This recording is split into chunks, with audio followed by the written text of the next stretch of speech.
ये आकाशवाणी रायपुर है। प्रादेशिक समाचार बुलेटिन के साथ मैं रत्ना साहू।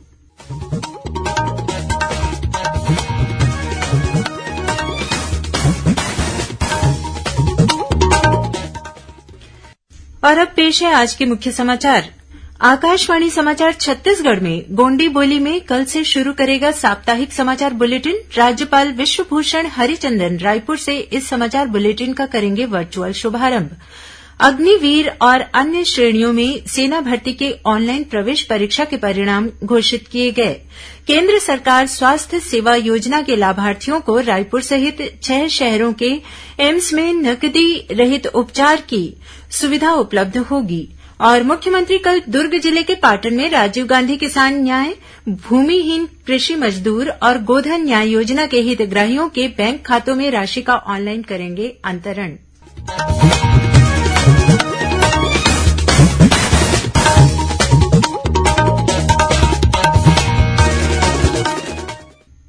अब समाचार विस्तार से। आकाशवाणी समाचार छत्तीसगढ़ में जनजातीय समुदाय की एक प्रमुख बोली गोंडी में भी कल 21 मई से समाचार बुलेटिन शुरू करने जा रहा है। छत्तीसगढ़ के राज्यपाल विश्वभूषण हरिचंदन कल शाम 6:30 बजे रायपुर से इस समाचार बुलेटिन का वर्चुअल शुभारंभ करेंगे। इस कार्यक्रम में प्रसार भारती के मुख्य कार्यकारी अधिकारी गौरव द्विवेदी वीडियो कॉन्फ्रेंसिंग के माध्यम से जुड़ेंगे। इस अवसर पर आकाशवाणी की महानिदेशक डॉक्टर वसुधा गुप्ता भी उपस्थित रहेंगी। गोंडी बोली में यह साप्ताहिक समाचार बुलेटिन जगदलपुर स्थित आकाशवाणी केंद्र से हर रविवार शाम 6:30 बजे से मीडियम वेव पर 756 किलोहर्ट्ज फ्रीक्वेंसी पर प्रसारित किया जाएगा। इस बुलेटिन को बस्तर संभाग के सभी 7 जिलों में सुना जा सकेगा। आकाशवाणी समाचार इससे पहले छत्तीसगढ़ के बस्तर संभाग में बीते मार्च महीने से जनजातीय बोली हल्बी में भी साप्ताहिक समाचार बुलेटिन शुरू कर चुका है। हल्बी में प्रसारित किए जा रहे इस साप्ताहिक समाचार बुलेटिन का शुभारंभ बीते 25 मार्च को जगदलपुर से केंद्रीय गृह मंत्री अमित शाह ने किया था। अग्निवीर और अन्य श्रेणियों में सेना भर्ती के ऑनलाइन प्रवेश परीक्षा के परिणाम घोषित कर दिए गए हैं। सेना भर्ती कार्यालय रायपुर से मिली जानकारी के मुताबिक अग्निवीर पुरुष, अग्निवीर महिला, सेना पुलिस, नर्सिंग असिस्टेंट, वेट, सिपाही फार्मा और हवलदार के विभिन्न पदों के लिए ऑनलाइन सामान्य प्रवेश परीक्षा का आयोजन 17 से 26 अप्रैल तक किया गया था। चयनित अभ्यर्थी अपने परीक्षा परिणाम इंडियन आर्मी की वेबसाइट पर देख सकते हैं। इसके अलावा सेना भर्ती कार्यालय रायपुर के नोटिस बोर्ड पर भी परीक्षा परिणाम को प्रदर्शित किया गया है। सेना भर्ती प्रक्रिया के दूसरे चरण की जानकारी अभ्यर्थियों को जल्द दी जाएगी। छत्तीसगढ़ संस्कृत विद्या मंडलम द्वारा आयोजित वार्षिक परीक्षा वर्ष 2022-23 का परिणाम घोषित कर दिया गया है। स्कूल शिक्षा मंत्री डॉक्टर प्रेमसाय सिंह टेकाम ने आज रायपुर में परीक्षा परिणाम घोषित किया। पूर्व मध्यमा प्रथम और द्वितीय वर्ष तथा उत्तर मध्यमा प्रथम और द्वितीय वर्ष हाईस्कूल तथा हायर सेकेंडरी की मुख्य परीक्षा में विद्यार्थियों का परीक्षा परिणाम 98.34% रहा। भारतीय रिजर्व बैंक ने 2,000 रुपये के नोट वापस लेने का निर्णय लिया है। आरबीआई ने कहा है कि लोग 2,000 के नोट अपने बैंक खातों में जमा कर सकते हैं या उन्हें किसी भी बैंक की शाखा से दूसरे नोटों से बदल सकते हैं। हालांकि 2,000 रुपये के नोट वैध मुद्रा के रूप में बने रहेंगे। केंद्रीय बैंक ने कहा कि भारतीय रिजर्व बैंक की क्लीन नोट नीति के अनुसरण में उसने 2,000 रुपये मूल्य वर्ग के बैंक नोटों को प्रचलन से वापस लेने का निर्णय लिया है। केंद्रीय बैंक ने कहा है कि परिचालन सुविधा सुनिश्चित करने और बैंक शाखाओं को नियमित गतिविधियों में व्यवधान से बचने के लिए 2,000 रुपये के नोटों को अन्य मूल्य वर्ग के बैंक नोटों में बदला जा सकता है। 23 मई से इन नोटों को किसी भी बैंक में एक बार में 20,000 रुपये की सीमा तक बदला जा सकता है। यह सुविधा 23 मई से आरबीआई के उन क्षेत्रीय कार्यालयों में प्रदान की जाएगी जहां इसे जारी किए जाने के विभाग हैं। आरबीआई ने कहा कि इस प्रक्रिया को नियत समय में समाप्त करने के लिए और लोगों को पर्याप्त समय देने के लिए सभी बैंकों में 2,000 रुपये के नोट जमा करने या बदलने की सुविधा 30 सितंबर तक उपलब्ध रहेगी। भारतीय जनता पार्टी के प्रदेश अध्यक्ष अरुण साव ने भारतीय रिजर्व बैंक द्वारा 2,000 रूपये के नोट वापस लिए जाने के फैसले का स्वागत किया है। श्री साव ने कहा है कि 30 सितंबर तक 2,000 रूपये के नोट जमा करने के लिए जनता के पास पर्याप्त समय है। ऐसे में जनता के लिए किसी प्रकार की असुविधा वाली कोई स्थिति नहीं है। उन्होंने कहा कि आरबीआई का फैसला उन लोगों के लिए दिक्कत भरा जरूर होगा जो अभी भी कैश के रूप में कालाधन जमा करके रखते हैं और देश के विकास में बाधक बनते हैं। श्री साव ने कहा कि 2,000 रूपये के नोट वापस लेने का फैसला आम जनता और देश के लिए लाभकारी साबित होगा।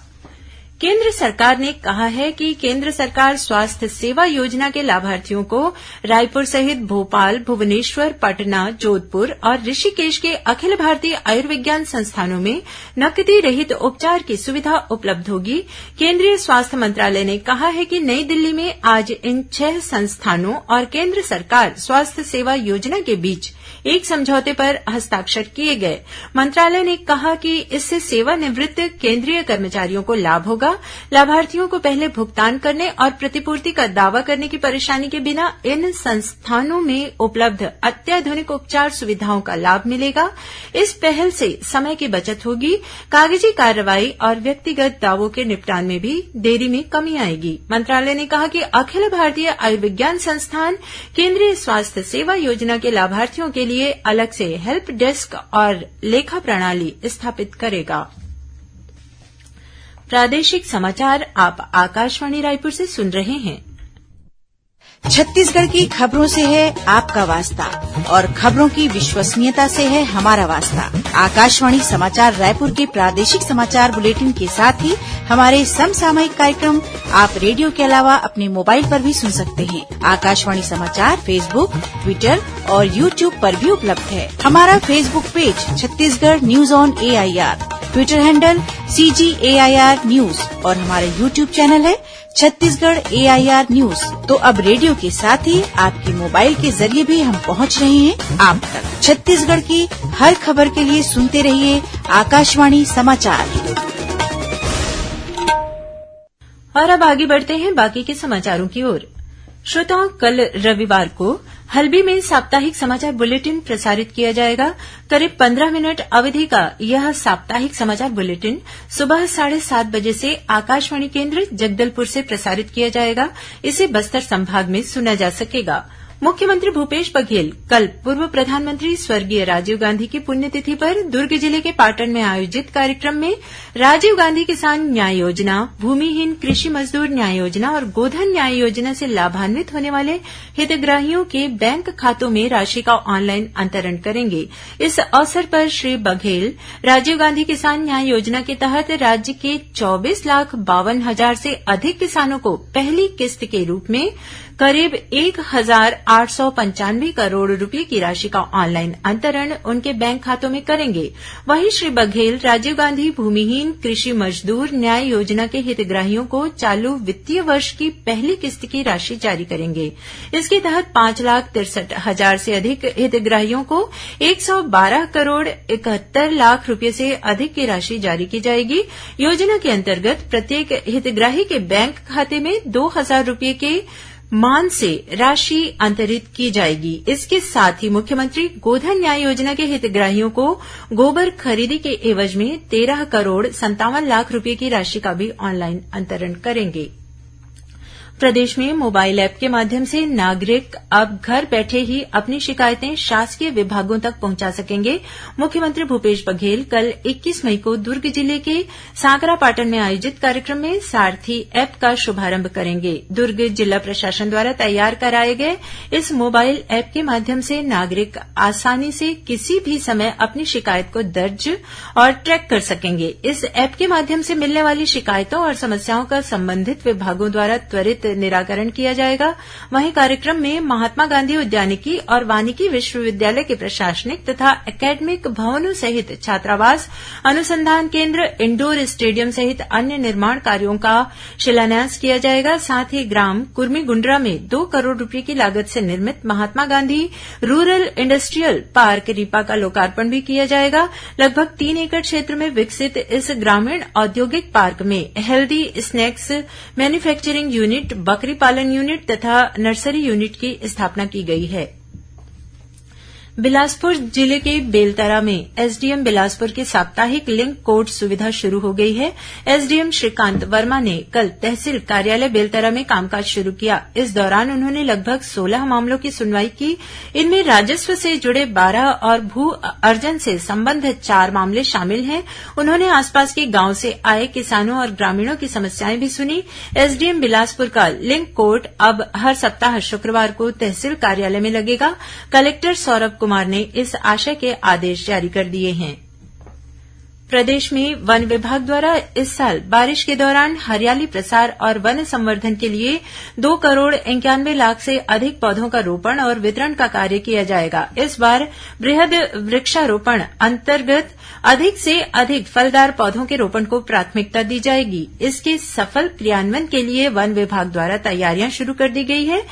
प्रधान मुख्य वन संरक्षक वी श्रीनिवास राव ने बताया कि मुख्यमंत्री वृक्ष संपदा योजना इस वर्ष से प्रारंभ की जा रही है। इस योजना का उद्देश्य किसानों और अन्य हितग्राहियों की निजी भूमि पर वाणिज्यिक प्रजातियों के पौधों का रोपण करना है। प्रादेशिक समाचार एकांश आकाशवाणी रायपुर द्वारा प्रस्तुत कार्यक्रम जिले की चिट्ठी का प्रसारण कल शाम 6:05 से 6:10 तक किया जाएगा। इस कार्यक्रम को छत्तीसगढ़ स्थित आकाशवाणी के सभी केन्द्र रिले करेंगे। इस बार के अंक में नारायणपुर जिले की गतिविधियों के बारे में जानकारी दी जाएगी। और अब कुछ खबरें संक्षेप में। विधानसभा अध्यक्ष डॉक्टर चरणदास महंत ने आज स्वास्थ्य विभाग द्वारा सक्ती में आयोजित मितानिन सम्मेलन में मितानिनों का सम्मान किया। इस मौके पर उन्होंने सुवाडेरा में हाउसिंग बोर्ड कार्यालय और मसनिया कला में नवनिर्मित समिति कार्यालय तथा गोदाम भवन का लोकार्पण भी किया। उत्तर प्रदेश में 23 मई से 3 जून तक आयोजित तृतीय खेलो इंडिया यूनिवर्सिटी खेल में छत्तीसगढ़ के दुर्ग स्थित हेमचंद यादव विश्वविद्यालय के 23 खिलाड़ी भाग लेंगे। इन खिलाड़ियों का चयन Akhil Bharatiya all India university के खेलों में सर्वश्रेष्ठ प्रदर्शन के आधार पर हुआ है। जांजगीर चांपा जिले के ग्राम हथनेवरा के पास 2 वाहनों के बीच हुई टक्कर में 3 लोगों की मौत हो गई, वहीं एक अन्य व्यक्ति घायल हो गया। जगदलपुर के कलागुड़ी में आयोजित जिला स्तरीय रामायण मानस मंडली प्रतियोगिता में जगदलपुर की सूर्य श्रृंगार मानस मंडली ने प्रथम स्थान प्राप्त किया। वहीं करित गांव की ओम शिव शक्ति मानस मंडली दूसरे और भानपुरी की शिव शक्ति मानस मंडली तीसरे स्थान पर रही। और राजनांदगांव जिले के स्कूलों और आंगनबाड़ी केन्द्रों के लिए जन भागीदारी से स्मार्ट टीवी दान में दिया जा रहा है। बीते दिनों टेढ़ेसरा क्षेत्र के सरपंचों ने आंगनबाड़ी केन्द्रों के लिए 22 नग स्मार्ट टीवी दान में दिए। अंत में मुख्य समाचार एक बार फिर। आकाशवाणी समाचार छत्तीसगढ़ में गोंडी बोली में कल से शुरू करेगा साप्ताहिक समाचार बुलेटिन। राज्यपाल विश्वभूषण हरिचंदन रायपुर से इस समाचार बुलेटिन का करेंगे वर्चुअल शुभारंभ। अग्निवीर और अन्य श्रेणियों में सेना भर्ती के ऑनलाइन प्रवेश परीक्षा के परिणाम घोषित किए गए। केंद्र सरकार स्वास्थ्य सेवा योजना के लाभार्थियों को रायपुर सहित 6 शहरों के एम्स में नकदी रहित उपचार की सुविधा उपलब्ध होगी। और मुख्यमंत्री कल दुर्ग जिले के पाटन में राजीव गांधी किसान न्याय भूमिहीन कृषि मजदूर और गोधन न्याय योजना के हितग्राहियों के बैंक खातों में राशि का ऑनलाइन अंतरण करेंगे। इसी के साथ प्रादेशिक समाचार बुलेटिन समाप्त हुआ। नमस्कार।